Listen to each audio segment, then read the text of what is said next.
Hi hello welcome back to YouTube channel. അപ്പം ഒരു സൽമേരാണ് കാണുന്നത് വെച്ചാൽ ഇഷ്ടപ്പെടാൻ ലൈക്ക് ചെയ്യുക, ഷെയർ, സബ്സ്ക്രൈബ് ചെയ്യാൻ മറക്കില്ല. നേരെ വീഡിയോയിലോട്ട് പോകാം കേട്ടോ. അപ്പോൾ ഇത് എന്നും വെച്ച് ജോലി കഴിഞ്ഞ് വന്നപ്പോൾ പൈനാപ്പിളും ഉണ്ടെന്ന് കേട്ടോ. പൈനാപ്പിൾ കൊണ്ടുവന്നപ്പോൾ അതെന്ത് ചെയ്യുമെന്ന് ഇങ്ങനെ ആലോചിച്ചിരിക്കുകയാണ്. കാരണം എനിക്ക് പൈനാപ്പിളോട് ചെറിയ അലർജി ഒക്കെ ഉണ്ട്. അപ്പോൾ ഇവിടെ അങ്ങനെ പൈനാപ്പിൾ യൂസ് ചെയ്താൽ അധികം കുറവാണ്. അപ്പോൾ ആണ് വിചാരിക്കണേ പൈനാപ്പിൾ പച്ചടി ഉണ്ടാക്കാമെന്ന് കേട്ടോ. അപ്പോൾ ഇതേ പച്ചടി ഉണ്ടാക്കാൻ വേണ്ടി പൈനാപ്പിൾ ക്ലീൻ ആക്കുന്നുണ്ട്. അത് ഇതേ ചെറുതാക്കി അരിഞ്ഞ് ചെറിയ പീസസ് ആക്കുന്നുണ്ട് കേട്ടോ. അടിപൊളി ടേസ്റ്റാണ് പൈനാപ്പിൾ പച്ചടി. എന്തായാലും കഴിക്കണം കേട്ടോ. നിങ്ങൾ മസ്റ്റ് ട്രൈ ആണ്. ഇവിടെ മമ്മൂന്ന് പൈനാപ്പിൾ അധികം കഴിക്കില്ല. എനിക്ക് ഇഷ്ടമല്ല, കഴിക്കാൻ പറ്റാത്ത കാരണം പൈനാപ്പിൾ അധികം വാങ്ങിക്കാറില്ല, കഴിക്കാറില്ല. പക്ഷേ ഈ ഒരു കറി ഉണ്ടാക്കിയപ്പോൾ മമ്മൂനൊക്കെ ഭയങ്കര ഇഷ്ടമായി കേട്ടോ. അതേപോലെ വലിയ പണിയൊന്നുമില്ല ഇതുണ്ടാക്കാൻ. ആദ്യം തന്നെ നമുക്ക് പൈനാപ്പിൾ ചെറിയ പീസാക്കി അരിഞ്ഞെടുക്കുക. അതൊരു പാത്രത്തിലേക്ക് ഇട്ട് കൊടുക്കുക കേട്ടോ. മൺചട്ടിയിലൊക്കെ ഉണ്ടാക്കുന്നതാണ് അടിപൊളി ടേസ്റ്റ്. പക്ഷേ അൺഫോർച്ചുനേറ്റ്ലി ഇവിടുത്തെ മൺചട്ടി 2 ദിവസം മുന്നേ പൊട്ടിപ്പോയി. അപ്പം അതിന് ശേഷം അത് കാരണം ഇതിലാണ് കേട്ടോ ഉണ്ടാക്കണേ. നിങ്ങളുടെ വീട്ടിൽ മൺചട്ടി ഉണ്ടെങ്കിൽ മെയിനായിട്ട് മൺചട്ടി തന്നെ ഉണ്ടാക്കാം. പിന്നെ അതിലേക്ക് നമുക്ക് പച്ചമുളക് 2 അരിഞ്ഞിട്ട് കൊടുക്കാം കേട്ടോ. പച്ചമുളക് അരിഞ്ഞിട്ട് കൊടുത്തതിന് ശേഷം മഞ്ഞൾപ്പൊടി ഇട്ട് കൊടുക്കാം. അതിലേക്ക് കറിവേപ്പിലയും മഞ്ഞൾപ്പൊടി ഇട്ട് കൊടുക്കാം കേട്ടോ. അതിന് ശേഷം കുറച്ച് മാത്രം മുളക് പൊടി, നമ്മൾ കാശ്മീരി മുളക് പൊടി യൂസ് ചെയ്തിട്ടോ. കാരണം പച്ചടിക്ക് നമുക്കൊരു മഞ്ഞ കളറാണ് വേണ്ട. അതുകൊണ്ട് സാദാ മുളക് പൊടി ഇട്ട് കൊടുത്തിട്ടുണ്ട്, ഉപ്പും ഇട്ട് കൊടുത്തിട്ടുണ്ടോ. പിന്നെ കുറച്ച് വെള്ളം നമ്മൾ ആ പൈനാപ്പിൾ വേവാനുള്ളൊരു രീതിയിൽ വെള്ളം ഒഴിച്ചെടുക്കാം. എന്നിട്ട് എല്ലാം ഒന്ന് നല്ലോണം മിക്സ് ചെയ്യാം കേട്ടോ.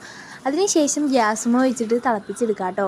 കുറച്ച് നേരം വെക്കുമ്പോഴത്തേക്കും നമ്മളെ പച്ചടിയുടെ ഇത് നല്ലോണം തിളച്ച് പൈനാപ്പിൾ ഒന്ന് വെന്ത് വരും കേട്ടോ. അപ്പം അതിലേക്ക് നമുക്ക് ശർക്കര ഇട്ട് കൊടുക്കാം കേട്ടോ. നമ്മൾ ഈ പച്ചടിക്ക് ഒരു ചെറിയ മധുരവും എരിവും പുളിയൊക്കെ ആയിട്ടാണ് കേട്ടോ. അപ്പോൾ കുറച്ച് ശർക്കര ഇട്ട് കൊടുക്കാം കേട്ടോ. അപ്പോൾ ശർക്കര ഒന്ന് വറ്റി വരുമ്പോൾ നമുക്കതിലേക്ക് ഉള്ള അരപ്പ് റെഡിയാക്കാം. അരപ്പ് റെഡിയാക്കാനാണെങ്കിൽ കുറച്ച് തേങ്ങ, ഒരു അരമുറിയോളം തേങ്ങ എടുത്തിട്ട് അതിലേക്ക് കുറച്ച് കടുക് കേട്ടോ. കടുക് കൂടുതലായി കഴിഞ്ഞാൽ കടുകിൻ്റെ ടേസ്റ്റ് എടുത്തേക്കും, അതൊരു ടേസ്റ്റ് ഉണ്ടാവില്ല കേട്ടോ.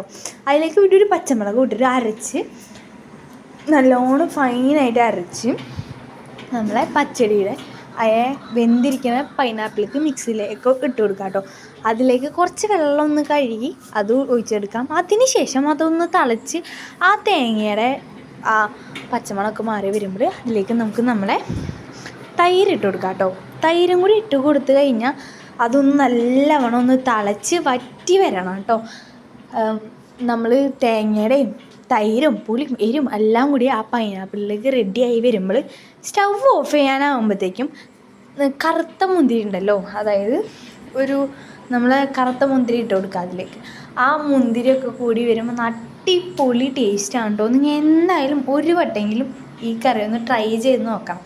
പിന്നെ അതിലേക്ക് നമുക്ക് താളിപ്പ് എടുക്കാം കേട്ടോ. അതായത് കടുകും വറ്റൽമുളകും പിന്നെ കറിവേപ്പിലയും കൂടി താളിച്ച് നമ്മൾ ഈ കറിയിലേക്ക് ഒഴിച്ച് കൊടുക്കുമ്പോൾ ഒരു സ്മെല്ലുണ്ട്, അടിപൊളിയാണ്. നിങ്ങൾ എന്തായാലും ഒരു വട്ടം അത് ട്രൈ ചെയ്ത് നോക്കണം കേട്ടോ. വീട്ടിൽ ഭയങ്കര സിമ്പിളാണ്, അടിപൊളിയാണ്. ബൈ എടുത്തിട്ട് കാണാം. Thank you for watching.